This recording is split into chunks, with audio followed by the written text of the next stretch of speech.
Algumas décadas atrás, a TV brasileira transmitiu um clássico da literatura, Sítio do Pica-Pau Amarelo. A adaptação da obra de Monteiro Lobato se tornou um fenômeno de audiência, marcando a infância de várias gerações. Confira agora 10 curiosidades sobre esta obra-prima. Sítio do Pica-Pau Amarelo é uma série de 23 volumes escrita por Monteiro Lobato, adaptado desde os anos 50 para filmes e séries de televisão. Todos os volumes foram publicados em outros países como Rússia e Argentina, mas curiosamente nunca foi traduzido para o inglês, mesmo o autor sendo um amante das histórias inglesas, tendo traduzido inclusive As Aventuras de Alice no País das Maravilhas. Já o programa foi vendido para diversos países como Chile, Colômbia, Itália, Portugal e Angola. Outros países, como a Alemanha, recusaram os direitos por acreditarem que tia Anastácia e tio Barnabé eram escravos de Dona Benta.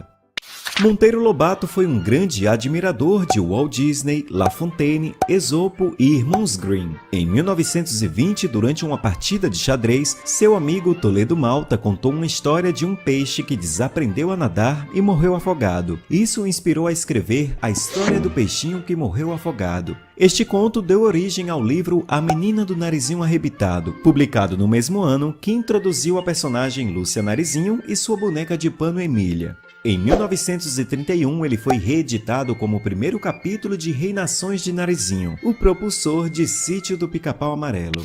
Baseado nessas obras, o programa Sítio do Pica-Pau Amarelo surgiu na TV Tupi em 1951, ao vivo até 1964. Os autores do seriado procuraram respeitar a obra, mas também aproximar o programa da realidade e da linguagem da época em que estava sendo exibido. Era preciso manter o aspecto rural sem esquecer os telespectadores das grandes cidades. Isso tornou Pedrinho a ligação do sítio com a cidade. A preocupação com a atualidade dos episódios fez com que fosse colocada uma TV na sala de Dona Benta, mesmo que nem sempre estivesse ligada.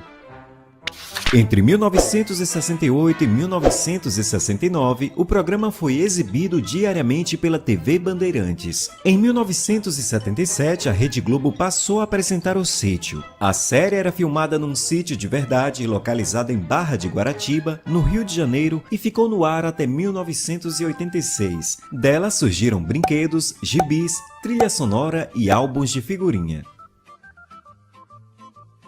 Em uma solenidade na sede da Unesco em Paris, Roberto Marinho doou à instituição um compacto com 20 capítulos das Aventuras do Sítio. Em 1979, a própria Unesco elegeu o Sítio do Pica-Pau Amarelo como um dos melhores programas infantis do mundo.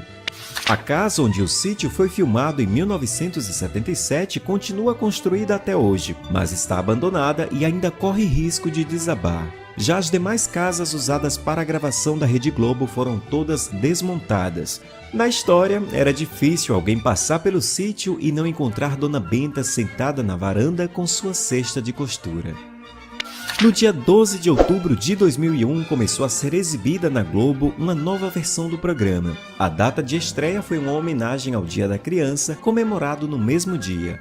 O primeiro episódio foi No Reino das Águas Claras, que faz parte do livro Reinações de Narizinho. A Globo Marcas também lançou em DVD 3 histórias apresentadas no programa: Memórias de Emília, O Minotauro e Reinações de Narizinho. Hoje em dia, a Globo detém os direitos da história e é a última editora dos livros. Em uma época onde se iniciavam os debates raciais e de gênero no Brasil, Monteiro Lobato foi criticado e se encontrou por diversas vezes no centro de polêmicas, como no caso de tia Anastácia. Ela é retratada como uma ótima cozinheira e contadora de histórias, mas a polêmica está no fato do autor retratar tia Anastácia como uma pessoa negra. Os críticos apontam o fato do autor dar a uma negra uma posição subordinada, reforçando o papel de que os negros só poderiam ter cargos de menor status social e também pelo fato de não ter dado nenhum papel de destaque para um negro em sua obra.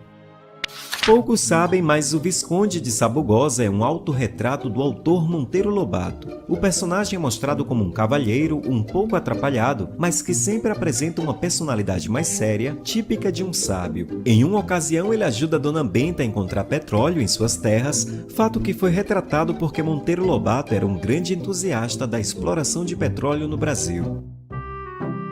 Sim, o Sítio do Pica-Pau Amarelo existe e quem quiser pode conhecê-lo. É um sítio localizado na cidade de Taubaté e que funciona o Museu Monteiro Lobato, que é uma instituição cultural pública que fica exatamente na casa onde o escritor Monteiro Lobato nasceu e viveu até os 12 anos. As visitas são gratuitas e os turistas podem tirar fotos com os personagens, assistir a peças baseadas nas histórias do autor, visitar o museu e participar de diversas atividades. Pura nostalgia, não é mesmo? Acordar e ir direto para o sofá para não perder nenhum capítulo do sítio.